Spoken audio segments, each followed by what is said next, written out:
Hi everyone, it's Barbara Hayward here from the Old Girl Spiritual Stuff YouTube channel and also Facebook. Welcome to you all to a little bit of housework before we start. Please subscribe and please press the like button, and that's all to do with the algorithms in the back, and I would appreciate that. Now, I also need to just a disclaimer here that all this information is my guest's information and knowledge. It comes from her life, her experiences, her passions, and I fully accept everything that she's saying and fully work within that realm of the energy that she's working for.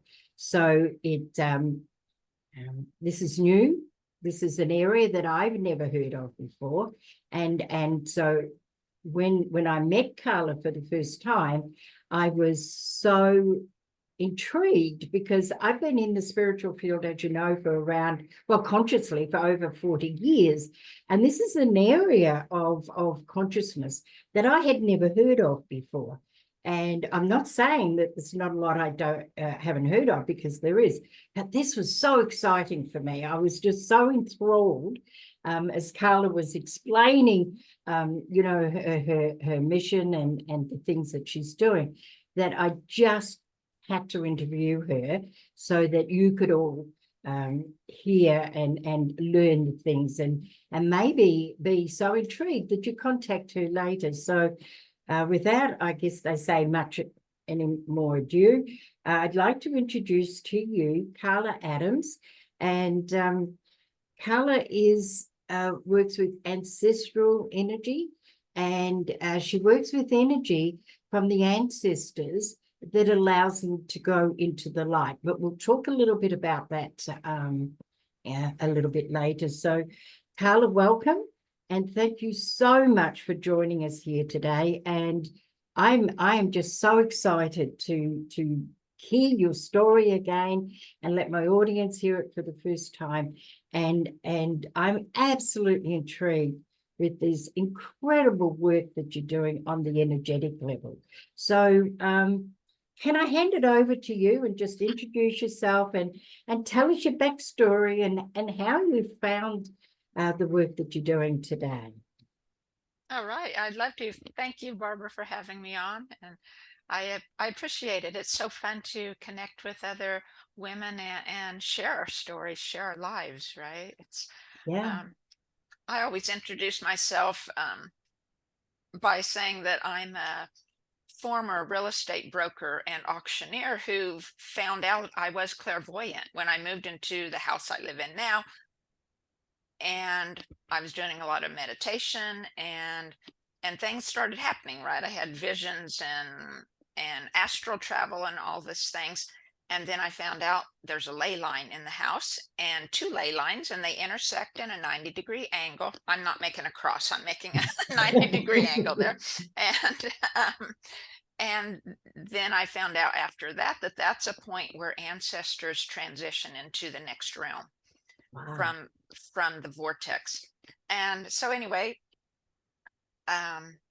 that's when I found out I was clairvoyant, because ancestors started coming to me. And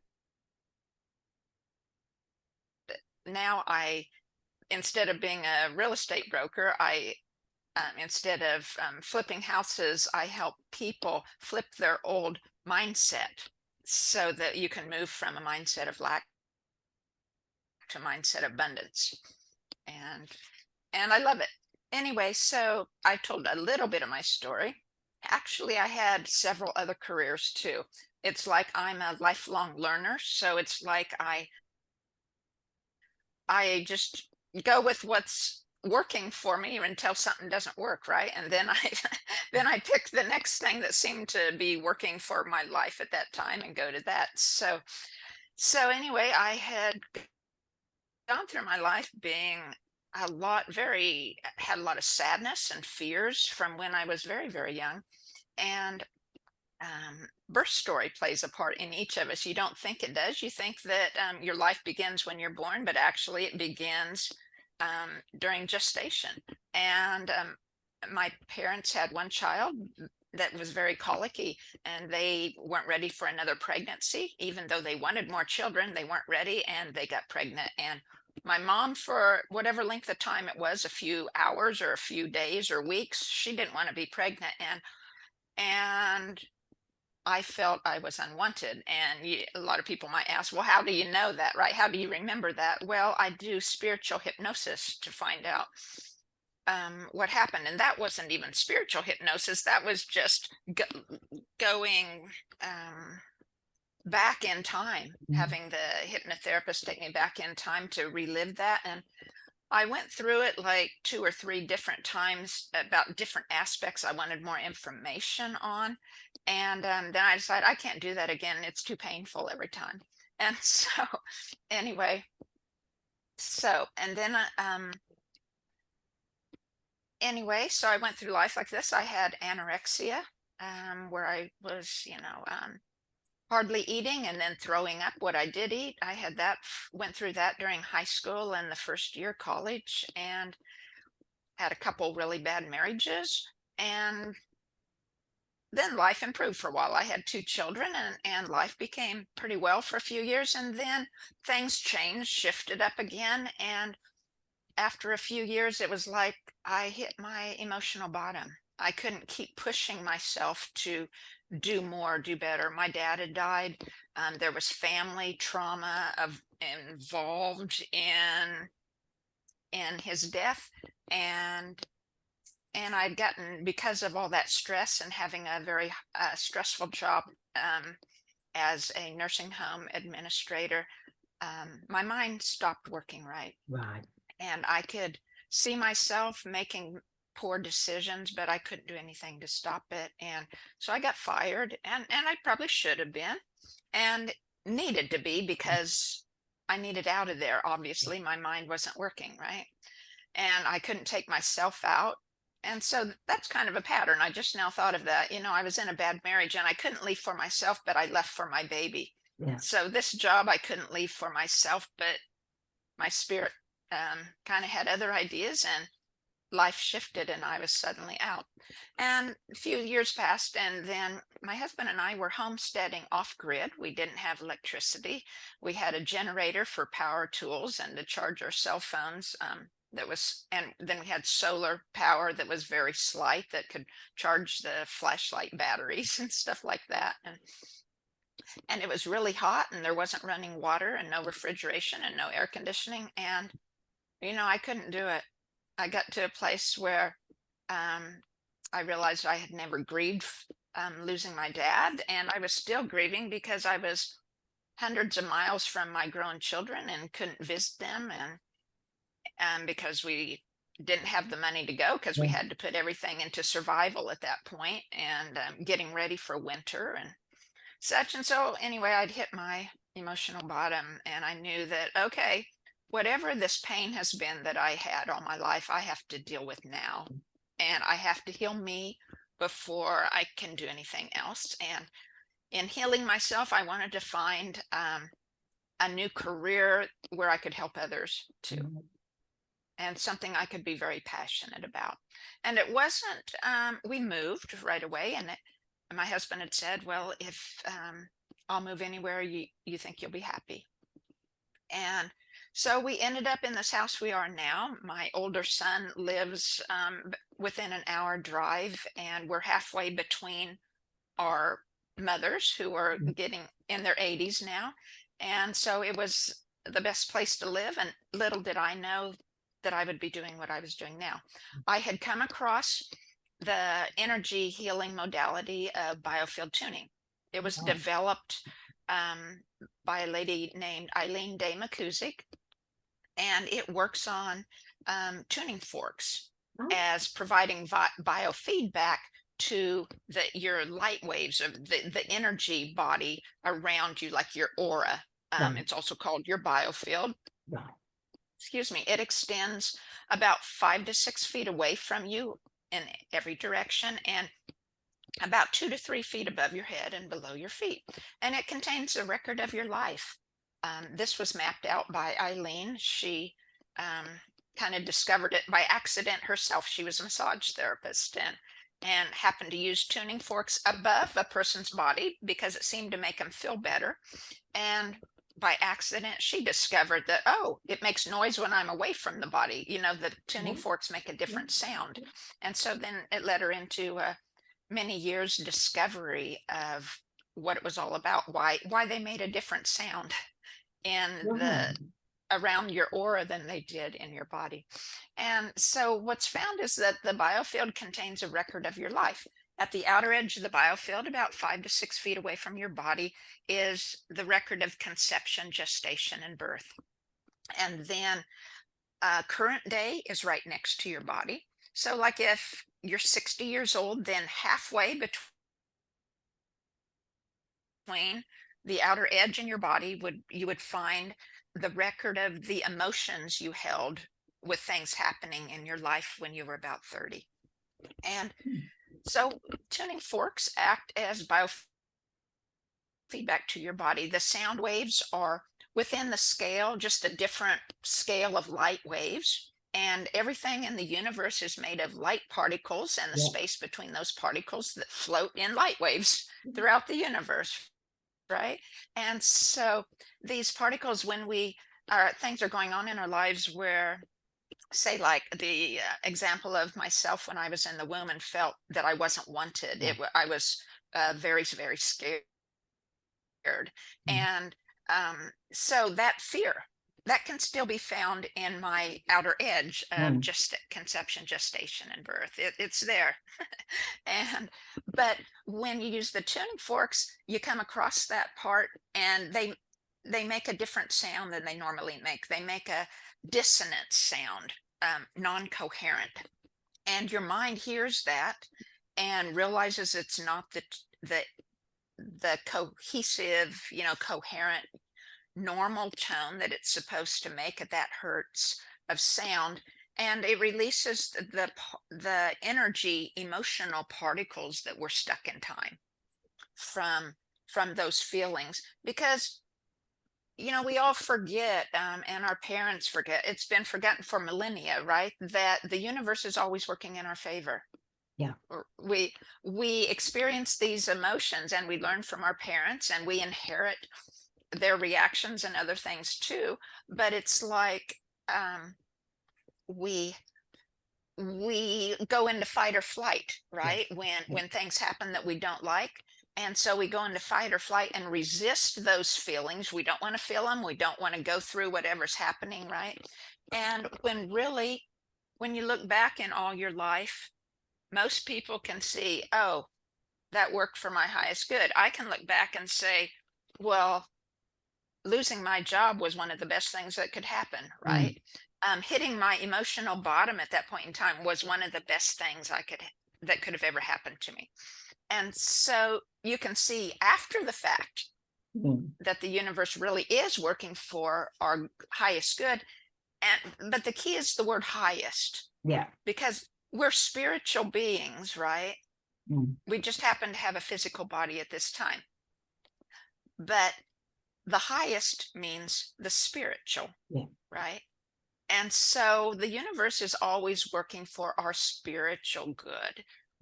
And we look at it from a physical life and say, no, this isn't supposed to happen. This isn't good for me. I don't want it.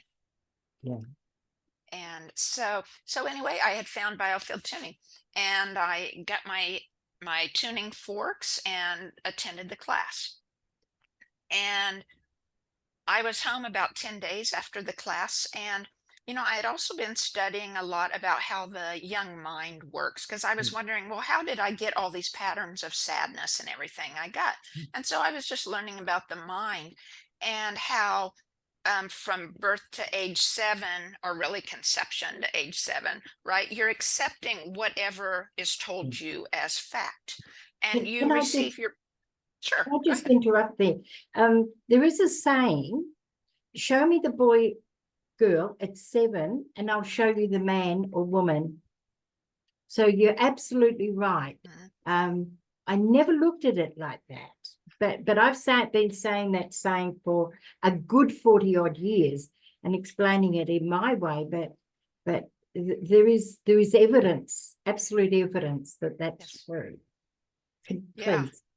And so I was thinking about these things and learning about the mind and how it receives everything as fact, because you don't have things to compare it to. Yeah. And you also think of your parents kind of as God, because they provide your life, right? They take care of you, so you trust them in all things. So you don't blame your parents, right? No. Your young mind blames yourself.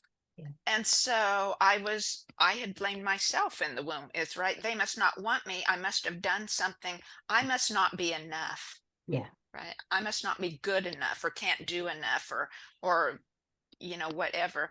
And so that had been that story that was then boosted by other experiences in my life. So I was thinking of this, and I was raised in a Christian home and was always very very, very spiritual minded. I love God, universal spirit. And but I had left the churches because I felt that they maligned the character of the God that I know, right? Mm. The God that has the mindset of abundance and love and free will. And that's how I had come to see it. So I had left the organized churches, but it's strong. I was in that religion like for 55 years or whatever. And so I'm 63 now. And so it was, my mind had gone back to Yeah. that in thinking, when I was learning about the mind, and I thought, oh, that's what that story or the analogy of Adam and Eve in the Bible was, Yeah. that Eve taking the apple from the tree. They were supposedly, right, new on earth. They had childlike minds. She received whatever in the story, right, the serpent was saying as truth. Mm. So she heard it enough that even though it was a lie, she heard it and she believed it, whatever they Of were saying, and course. she took it. And I thought, this big light went off in my head. It was like, it wasn't her fault. She gets such a bad rap. I had given her a bad rap, right? Why did she do that? Wasn't she strong enough? Wasn't she smart enough, type of thing? Yeah. And I thought it wasn't her fault. And then I realized, just like my old stories aren't my Exactly. fault, right? And so I just said to the universe, I said, I don't know how to do this, and I don't know how the universe works, but if Eve is real, or whoever it is she represents, I want them to know that I understand that it's not Right. their fault. They're not her fault. And right away, there was this big, tall being beside me. I didn't see it with my eyes, but my eyes tracked their energy. I could Right. see where it was beside me. I could see how big, great big and tall it was. It was an angel, right? That's what I perceived it to. It had to be an angel, because Yeah. it wasn't a person. It just wasn't.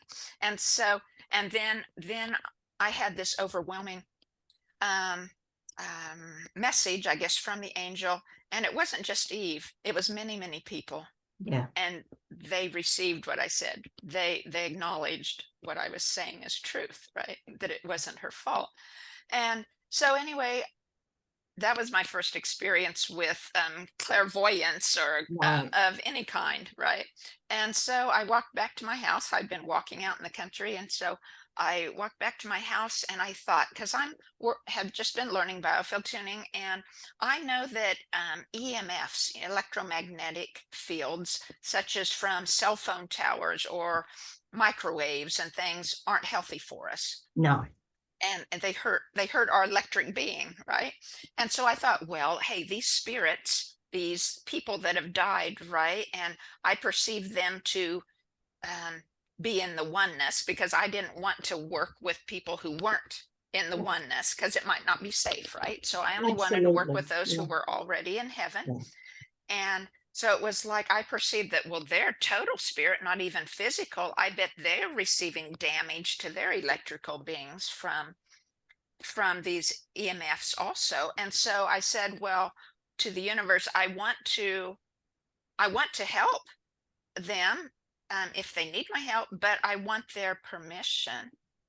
And it was like all of a sudden, out of the corner of my eye, I looked and I was totally surrounded by orbs of light about 15 to 20 feet away from me, all the way around. And this resounding yes just filled my ears. I mean, I didn't hear it audibly, but it was just, it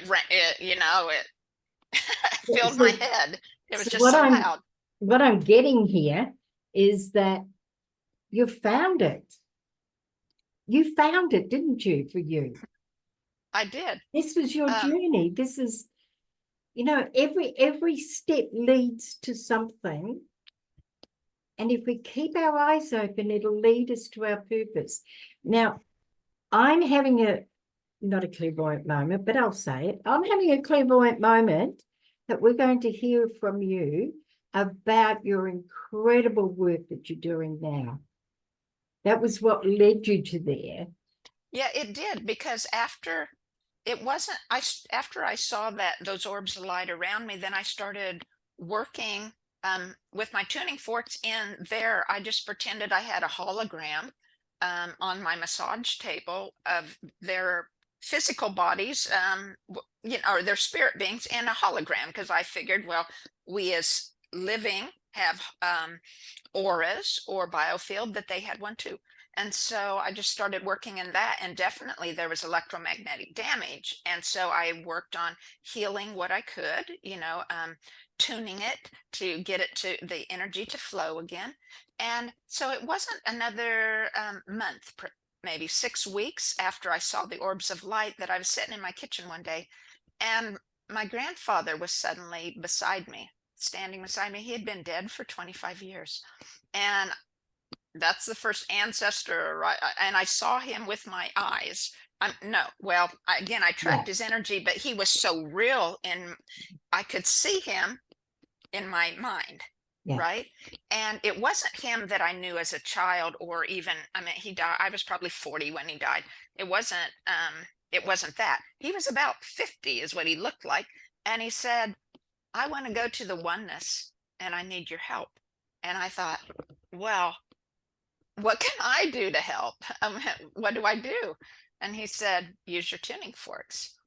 And so I thought, well, okay. And I was really scared, because am I supposed to work with dead people? I had always thought, that's a no-no in churches, right? Absolutely. And so, and a lot of times in my adult life, I had thought when you die, you don't exist anymore. And so it was a real surprise to have him there.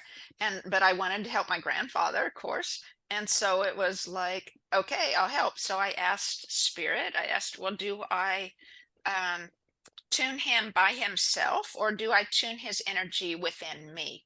Because in the biofield, there are two streams of energy, one that flows down either side of your body, and they've been called the ancestral rivers. They're DNA from your ancestors. So Right. like on your right hand side, that DNA and that ancestral river stream is all the DNA of your father's ancestor, your father and his ancestors. On the left-hand side is your mother and her ancestors back to when time began. And so I said, okay, do I work with, grandpa's field, or do I work with his energy in my DNA, right? And so the answer was to tune me, to find his energy in me. And so I did. I used the tuning forks, and I did the normal session called with tuning forks, and what I had learned just a couple months earlier, right? And when I hit the ancestral river, it was like, oh my, it was just, I just started bawling. It was intense grief and loss for his eldest son, who had died in a car accident when the son was, I don't know, he was 20, probably 22, something like that, because he died before I was born. Yeah. And so anyway, and then I thought, oh, wow, that's part of where my sadness came from. I mean, that's what I'm holding in me all these years, was sadness. So I thought, wow, if all my ancestors' emotions, stuck energy is in me, then I've got to heal them to heal me. And so I just systematically started going through, I did my mother and my father. My father had died. My mother was still living, but her DNA is in me. And so then my grandparents on my mom's side, grandparents, father's side, and I went back 4 generations, 4 to 5 generations on both sides.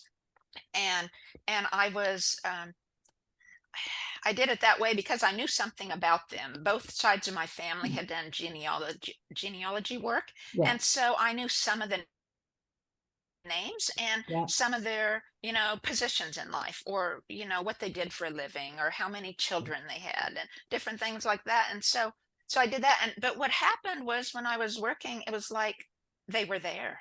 They were there with me, not just in the, not just their information, but themselves as a present was there talking to me. And so the way I explain, I mean, just like my physical eyes track their energy, but I don't see a solid form. Yeah. It's like my ears hear it, or my mind hears it, but my physical ears don't hear it, right? Yeah. And but so I perceive it as, an easy way to explain it is that my biofield, I'm working in your biofield, right? The client's biofield. And it's like my mind, our thoughts are energy, right? Absolutely. And intentions. And so those thoughts and intentions are a vibration. So my biofield perceives that vibration and interprets it into words that I understand, right? My mind interprets it to words. Can I just ask a question here? When you're working with clients, let's say you were working with me, would you tap into my etheric energy and have the ancestral rivers of both sides of my people, my fathers and my mothers, or do you do it through yours? I do it through yours, through the clients, but I'm not, more and more and more, I don't really work in the ancestral rivers too much anymore, because I kept being guided further and further and further away from the body. And by by questioning things and talking to a few other people that had a little bit more information than I did, beyond our field is our ancestral biofield. So Absolutely. Yeah. it's up to about 35 feet away from the body, and that contains, from the edge of where our biofield starts, our individual, to up to 35 feet away from your body, all that space contains the information of all your ancestors' lives. Okay, so when you do your work and you tap into the energy, what are you able to shift within within your client? Like you were just saying that you understood your sadness, your deep sadness, that seemed, from what I'm understanding, seemed to be beyond the experiences that you had of sadness. And Absolutely. you were able to release that. So it's about releasing it in the people who are here. Yes. Because I want to talk in a minute about the people, your ancestors, our ancestors that have passed over, and how it helps them. Okay. But it helps us because, like I was saying before, all the light waves flow into us and out of us, right? With the communication with the universe. And when we have those reactions of resistance to emotions, here comes that communication with the light waves, and boom, it hits our resistance, right? And it freezes those particles of light particles that are floating in the light waves, and it creates a roadblock. Right. Or a stop sign. And so it doesn't like kill the energy, right? The energy finds a pathway around it. And so it forms blocks and detours. So the energy eventually still gets to your body, sometimes in a very convoluted way, probably. And probably a lot of the information is lost along the way, or misunderstood along the way, because it's convoluted. And because that energy, say, if you're working at your knees, and there's blocks, a lot of emotional blocks on the side of your knee, then that energy can't flow directly through to your knee like it's supposed to. And eventually you're going to have knee problems on that side. That's me. And well, just like knees, the right hand side of the knee is about obstacles moving forward in your life, things that are blocking you, stopping you from moving forward. The left hand side of the knee is about the past, attachments and letting go, and things that you can't let go of. But because it's funny, I'm waiting for both right and left knee replacements. Walking any distance beyond about 5 feet is really quite harsh. So that really makes sense to me. Like that takes it into a real personal thing. So it does. So when you're working with the ancestors, when they heal through your work, does that give me an opportunity to heal me on that level as well? Yes. Oh, first I'll finish just the Please. little story that I was saying about the knees. As we those blocks, those emotional blocks, because we have so many of those emotional reactions in our lives, right? And one reaction probably affects all your different energy areas of your body. And so as you release those particles, the tuning forks cause your mind to hear the dissonance, and it releases that stuck energy. And then the tuning fork has magnetism, so you sweep those along with you as you go and put them into your chakras or your energy centers in your body, so you can use them again. And so, but as those pockets of resistance are melted, then it frees the original pathway, so that your energy, your original divine blueprint of your mindset and your energy flow can be restored a little bit at a time. And it can't ever, we can form new things in our life by new reactions, but those old things, they build on each other. They can't ever be put back in place because they happened when you were 3 or when you were 5, right? Or when you were 30, and you can't go back to those times, right? Yeah. Yes, before you're born. Absolutely. And so as I am called to work either in the ancestral river or in the ancestral field, then yeah, I'm releasing their energy, their patterns. And again, it's taking out pockets that, because their energy is connected to yours, it's releasing those pockets of stuck energy for the flow to resume through all those generations. So it affects, it goes backward and forward in time, basically. Yeah. And so it goes to your descendants as well as your ancestors. And so, yes, we clear our patterns by clearing their patterns. But then I also, when I go through the ancestral field, then I go through the individual field too. And so almost always it's clearing, say if we're working at the heart, then and we're working on the left-hand side, we'll be clearing that sadness, grief, and loss. That's the energy that's found there. And so I'll clear that same grief and loss that ancestors felt, and then I'll clear grief and loss that the client felt. And so it clears all generations that we work in. Wow. And because we're integral parts of the universe, right? The universe is healed as we heal ourselves. Audience, the audience that is watching this, didn't I say this was incredible? Like, you've got to be excited about this. Are there things, okay, what 5 things would our ancestors need to do or clear before they're ready to really, really enter the oneness of all things? What would they be? And I'm getting, before I interrupt you, I'm getting, if they can clear it, that clears it for us as well. Well, yes and no. Um, the what I have found in my work is that because I work in spirit, because like we said, we're made of light particles Yeah. and the space between those particles, and there has to be space between the particles, or it'd just be a big glob instead of light particles, right? And so it's not air that we work in, it's spirit. That's what makes us the sentient beings we are.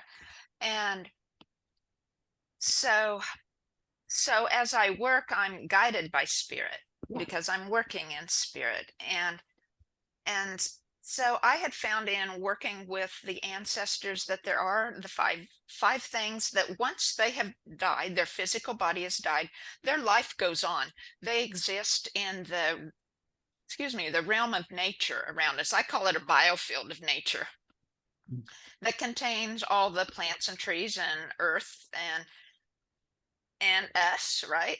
And it contains them until they are ready or have what they need to move to the next realm, which I call the biofield of oneness, Right. or whatever you want to call it, heaven, which would be referred to. And so once they're in the afterlife, once their body has died, the five things that I have found that they need, first of all, they need knowledge. They need to figure out, they need to learn how the afterlife really works. They need to learn what life is really about, because for millennia, we've forgotten that we're spirit beings, right? You only think of Absolutely. yourself as physical. So they have to do a lot of learning. They don't have to learn everything there is, because once you get to the oneness, there's tremendous amounts of wisdom and learning that you learn. But you have to learn enough to know what's going on. And then the second one that they have to have a desire to have that connection with God or with spirit. It has to be their deepest heart's desire, which, because we're spirit beings, that is our deepest spirit's desire. It's that magnetism between the whole and all the parts, between God and all of us, right? Yeah. And when we're physical beings, when you only see your life as physical beings, you don't, and we're resisting all the feelings and situations in our lives and getting all these blocks around us. It causes our mind, left and right hemispheres of our mind, not to work in harmony. And it's Oh. only when they work in harmony together that you can hear your spirit. And so, first of all, they have to learn how the afterlife works, right? Once the ancestors have died. And then they have to be able to learn to hear their spirit and to realize that's my spirit's deepest desire, and then and listen and have the desire themselves to listen to it, right? And the third thing they need then is a conscious choice that they're going to do whatever it takes to get to the oneness, or they're going to live as spirit now that and have that relationship with spirit. And then the fourth thing kind of relates to the pockets of stuck energy everywhere that need to be cleared. It's these pockets of resistance. There's a lot of times emotions from, like my grandfather, I'd said he had this grief and loss. That's why he couldn't pass over to the next realm, because he held all that grief and loss from the death of his son. And so we all the ancestors in the afterlife that are still in nature around us have something they're holding on to, or sometimes it's not a specific emotion or thought pattern, but it's a specific person.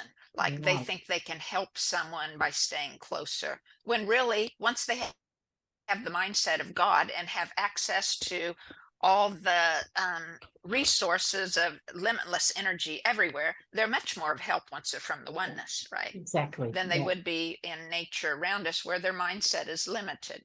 And so they have to clear their energy, and they need our help for that usually, in addressing that stuck energy, and it doesn't have to be through biofield tuning. I mean, you can do it with your mind, you can do it with other energy modalities, but you have to usually ancestors have stuck energy that needs to be cleared, or attachments with their mind that have to be cut somehow and released, right?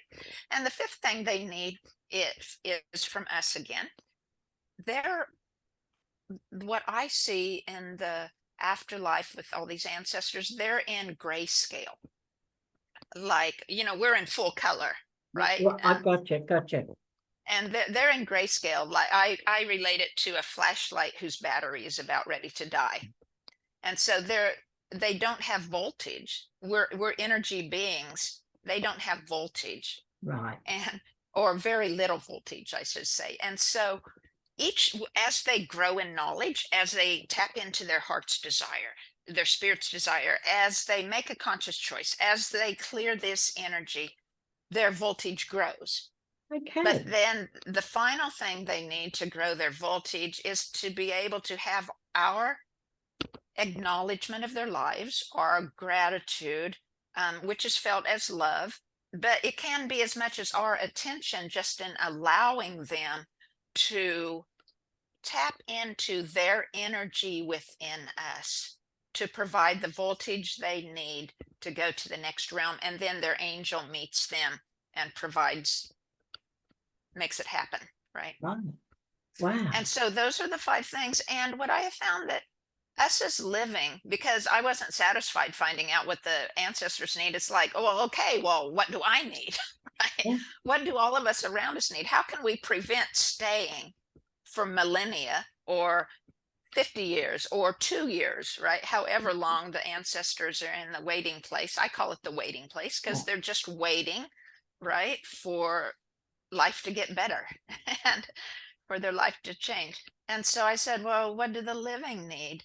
And when we're at the point of death, what I found is that through ancestors, I haven't been at the point of death, but through ancestors, and I have found that at that point of death, we only need 2 things, because your guardian angel comes and tells you all the information you need to know.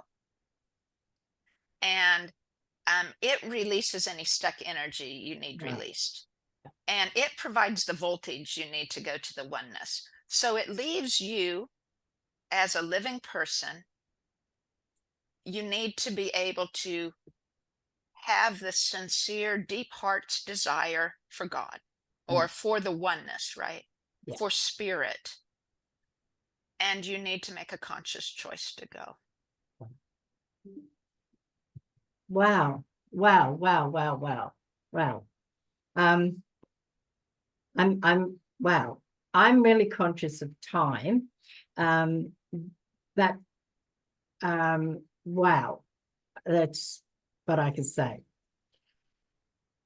I'd like to have a conversation with you another day, and because I feel what you've been able to do today is give a broad overview of the whole aspect, but I'd really like to go into some in-depth aspects of it, if with your permission. So we'll organize that for down the track. Now, I'd love to. Yeah. And this is not clairvoyant. I'd like to say it is, but it isn't. I do believe you have a book as well. Oh, And yes. I would really love you to introduce your book to us and give us a quick overview. And I will, for everybody that's still listening, I'm going to put some links up on my YouTube channel. I'll put a couple of links there, and on my Facebook page, I'll put links so that people can contact you and find out more, or get you to do some work with them. That would be amazing. So if you could just share your book with us, introduce us to your book. Sure. It's I happen to have one handy Oh, only excellent. because on my YouTube channel, I've been reading through a chapter at a time and putting the recorded reading up on my YouTube channel, just in case people wanted it that way or whatever. But it is available on Amazon. It's called Ancestral River, A Spiritual Journey for the Living and the Dead. And it parallels my healing journey. Right. with what ancestors need. So it's like, as I get closer to healing, they get closer to the oneness. Right. Right. And it's kind of how Wow. I tried to make the book. And so it's my story, but it's also contains um, my experiences of visions and spiritual hypnosis and astral travel and communicating through your mind, uh, Fascinating. Absolutely. from spirit to spirit, not mind to mind, I should say spirit Right. to Spirit to spirit. spirit. Yeah. And there's some other ancient practices that have been guided to find and have been told about through in meditation and through my ancestors. And so I talk about my experiences with those in there too. And so it's available on Amazon. It's Amazon. in digital, it's in paperback and hardback, Wow. and on And Amazon. And you have to type in, you can't just type in my name, because there's other authors that are named yeah, Carla of Adams. course. So you have to put in Carla Adams Ancestral Ancestral. River, and then you Yeah. should find it. Yeah. And I And just I'll noted, send you the link, Barbara. It's oh, a, got a really long one, but absolutely. And I also noticed, we know a good book is a good book by the amount of papers that come out of it. Like, it is a working book. Like, I'm not going to show you my book for showing you my book, but that's what I mean. You know, we have oh, things stuck in yes, the pages, which find it. means it's not just for the shelf, it's for the learning, and it's for the experience. Yeah. So that just made me chuckle a little bit. That's something that I do. So, Carla, thank you so very, very much for sharing with us today your knowledge and your experiences, how you got to where you are, and to opening another way of looking at things, and maybe having a look at healing our own ancestors, or getting our own ancestors to be healed, so that they can go into the oneness. So again, thank you so much. And anybody that wants to contact Carla, there you have a podcast, and it's called, and I knew I was going to mess It's this up, called Health Health Energy Health Podcast. Energy Podcast. Mhm. And so please go and subscribe to Carla's podcast, and like her work. It really does help the algorithms behind the back. It also allows more information to get out there of global goodness. It helps all of us, the millions and millions of us that are working to bring and raise the vibration and to heal the earth and the people, so we can get rid of this bloody crap that's going on around us, of chaos and fear and obnoxiousness. And Yeah. so please go and check out Carla's work. Go join her, what she's doing. Go participate in this wonderful work of healing. Because when you heal the spirit, when you heal spirit, you heal Mother Earth. It's all interconnected. There is no separation. And once again, Carla, thank you so much. Oh, It's you're, been an absolute pleasure having you here. oh, thank you. It's good to be here. I was just going to mention my website, because Please. if people did want to contact me, you can use the contact button on my website, and I'll get the email from that. Oh, fantastic. So I will put all that information, the podcast, the Amazon, and your website information. I'll put that up so people can just utilize that in a quick way. So once again, thank you until we meet again. And in New Zealand, it's interesting, if you live north of Auckland, I've been told Pakiti is what you say, which it means goodbye. But if you're below into the Waikato and down, the Maori people don't like that, because it indicates you may not speak again to each other for whatever reason. Oh, So it's okay. ka kite anō. Goodbye until we meet Yeah. again. That's what ka All right. kite anō Thank you, Barbara. means. We'll catch you all soon. Bye.